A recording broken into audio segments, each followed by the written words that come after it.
بسم الله الرحمن الرحيم. معاكم المهندس عبد السلام عبد اللطيف.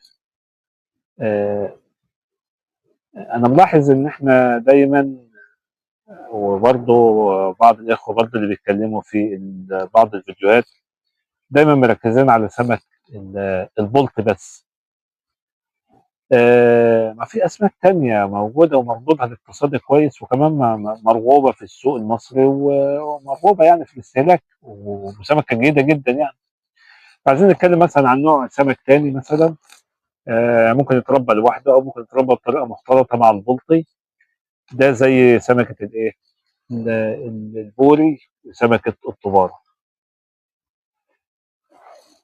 لو اتكلمنا عنهم بشكل عام بسرعه كده، البوري والطباره دول كلهم من عائله اسمها العائله البوريه. العائله البوريه، ودي بتشمل اكتر من نوع: البوري والطباره والجرانه. في انواع تانية داخله برضو معاهم في نفس العيله دي، يمكن مش مشهوره قوي لكن موجوده وموجوده في السوق كمان. يعني مثلا البوري مثلا، يعني الطباره مثلا ممكن يبقى نوع واحد. طب البوري لا، البوري الناس فاهمه ان البوري هو نوع واحد بس، لكن البوري لا، هو مش نوع واحد، ده البوري ده اكتر من نوع. في منه مثلا البياح، في منه المخططه، في منه الدهبانه. ففي اكتر من نوع. المشهوره قوي منهم اللي هي البوري، اللي هي اللي بيقول عليها البوري الحر، سمكه البوري الحر، بيقولوا عليها بالانجليزي ماجل سيفلس. ماجل سيفلس يعني البوري الحر. آه، العائلة البورية دي أصلا في التربية مجدية اقتصاديا، هنقول طبعا، طبعا بشكل كويس يعني، لأنها بتتربى بشكل مختلط مع البلطي، وما تتأثرش بيه ولا هو بيتأثر بيه. لا في بينهم افتراس ولا بينهم مهاجمة لبعضهم ولا حاجة. والبوري نفس الكلام. الطبارة والبوري ممكن يتربوا من الاثنين مع بعض مع البلطي بطريقة مختلطة. يعني ممكن احط مع البلطي، يعني الحوض ده مثلا ممكن يبقى فيه بلطي واحط معاه طباره، وممكن احط معاه بوري كمان، او احط معاه طباره بس، او ممكن احط معاه بوري بس. بس علشان اربيه مع البلطي يبقى لازم اعمل حسابي ان هو يطلع في نفس الوقت لما اكون انا حصاد البلطي. يعني لو البلطي هيقعد عندي 6 شهور، يبقى لازم اعمل حسابي ان الطباره والبوري هتقعد 6 شهور وتطلع. لو يقعد البلطي 10 شهور، يبقى يقعد 10 شهور وياه. اقل من كده اقل من كده، يبقى لازم اعمل حسابي ان انا احط سمك كده، سمك اللي هو بوري او طباره يكون يخرج معاه في نفس الوقت في الصياده. طيب، بشكل عام كده احنا عايزين نتكلم سمكه البوري والطباره، معدل نموها ايه، ومعدل استعمالها ما في التربيه المختلطه مع البط ايه، بحيث بتكون هاموش لسه جايه صغيره خالص، هاموش سواء بوري او طباره. البوري تقريبا زريعته بتكون موجودة في خلال شهر 9 وشهر 10، والطبارة بتبقى موجودة في شهر 12. بتبقى زريعة صغيرة جدا. اليوم ما تبقى زريعة صغيرة جدا قد كده، علشان توصل، لو قعدت، لو طبارة وهي لسه زريعة صغيرة، عشان توصل 300 جرام محتاجة 16 شهر. من يوم ما تبقى لسه صغيرة خالص، هاموش صغيرة لسه منصابة، بتقعد 16 شهر على ما تبقى 300 جرام. في حين ان البوري لما يجي هاموس صغير بيقعد 13 شهر على ما يبقى 600 جرام، يعني وقت اقل، وحجم حجم الضعف كمان. طيب احنا بنزرعه مع البلطي ونربيه مع البلطي هو لسه هاموش؟ لا، احنا الصيادين بيجيبوه، اما بيوزعوه ويبيعوه هاموش زي ما هو على المزارعين وبيحضنوا عنده، يا اما هو التاجر بياخده يحضنه عنده في ارضه، وبعدين يستنى كام شهر على ما يبيعوه لي اصبعيات.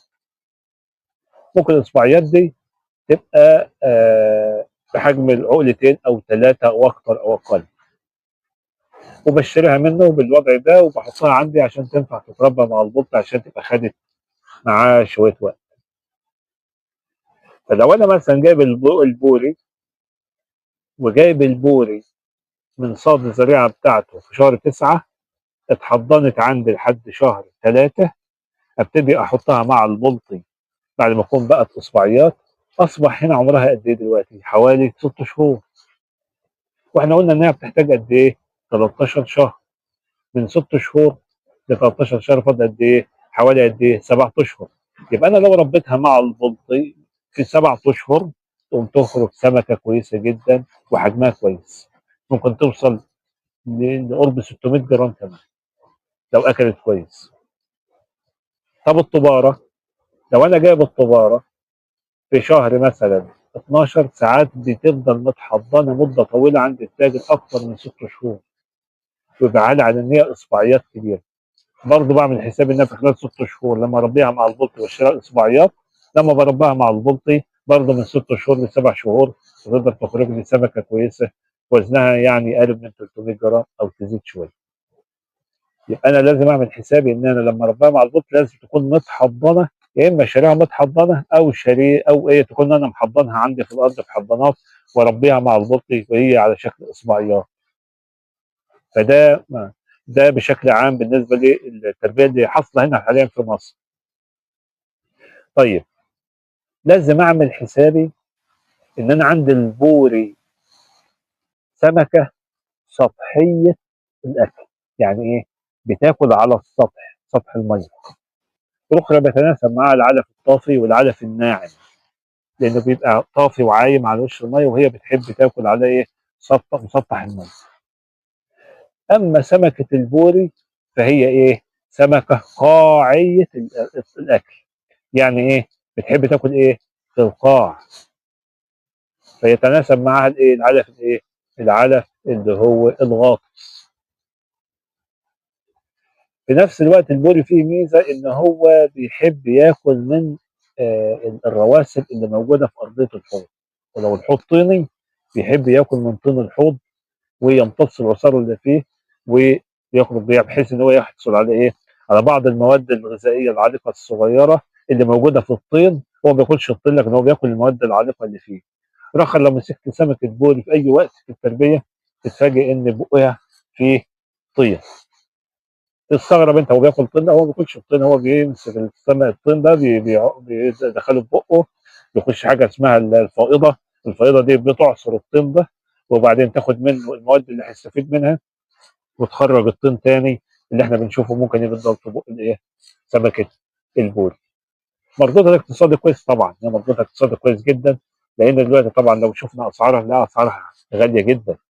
يعني لو البولت مثلا ب 70 جنيه او ب 80 جنيه تتفاجئ ان البوري مثلا عامل كام؟ عامل 160 جنيه ولا 150 جنيه الكيلو. الطباره ممكن توصل ل 110 و120 جنيه. يعني مردودها الاقتصادي كويس جدا. طيب تربيتها المختلطه افضل ولا تربيتها لوحدها؟ لا، انا عن نفسي بفضل ان تربيتها المختلطه افضل. ليه؟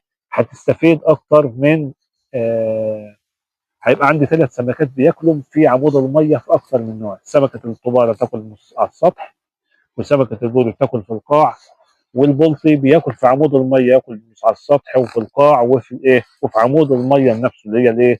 بيقولوا عليها الايه؟ الطافيه، اللي هو العلف لو طافي او علف معلق بيقدر يستفيد منه البلطي.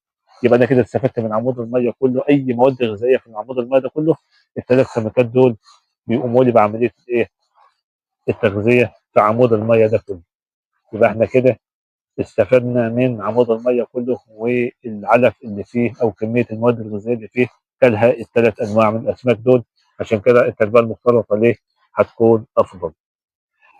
يا رب تكونوا استفدتم من المقطع البسيط ده عن سمكه البوري والطباره، وان شاء الله لنا لقاءات تانيه مع اسماك تانيه ان شاء الله.